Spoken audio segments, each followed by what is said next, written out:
I'm Andy Sullivan from Blue Collar Corner, and welcome to Brooklyn. I'm here with a very special guest. This is Geraldo Rivera. Geraldo, welcome. Thank you. Nice to be here. I'm a native of Brooklyn. Nice to be back at my favorite restaurant in Brooklyn. Is that right? I didn't know you were a native. Yeah, Williamsburg. It was a very important place to form me and the person I am now. All right. What takes you back to the old side? Well, aside from the restaurant, my favorite congressman now represents this district, Michael Grimm, and he had our favorite congressman. Oh, that's good. That's good. Then we're on the same page.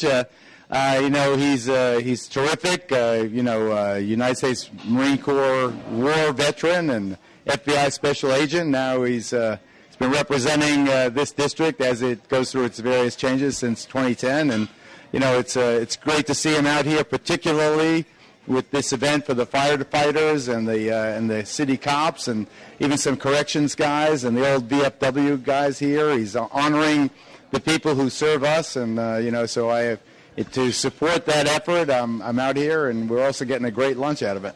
Actually, we all share something in common. We've all been in the ring, and we've all sparred a few rounds, and we know what that's like. But it seems like a concerted effort trying to besmirch our guy. And I was wondering if you could talk about that. How do you feel about, we're trying to beat him up in the media, trying to connect him to things that we think just is really not valid. I'm glad you brought that up because I have the same feeling. I can tell, after over 40 years in public life, I know when a particular media organization, sets its sights on someone, and they start talking about that person in ways that it's not reporting the facts. It's really almost editorializing on the news pages. And it's so obvious to me that they're trying to keep this thing alive, and I don't buy it. The Michael Grimm I know, aside from his service to his country, is an impeccably honest public servant. And in many ways, my presence here, although I can't technically endorse any candidate, I want people to know that I trust him. I think he's an honorable guy, and I'm offended by this coverage that exaggerates, that extrapolates, that is not the ordinary test of what proof is on anything is abandoned when they get on a crusade. It just seems to me that there's a crusade now, and I find it extremely distasteful. And the one thing about me, I'm a very independent person. I've been in 42 years, aside from the 25 years as a fighter, 42 years in public life. I say what I believe, and right now what I say is that Michael Grimm's an honest person. He's a terrific representative. Judge him on his record in the United States Congress.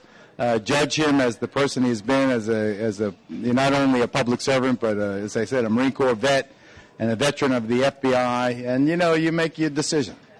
That's great. That's great. And before we go, very quickly, who's your pick for the debate for tomorrow night?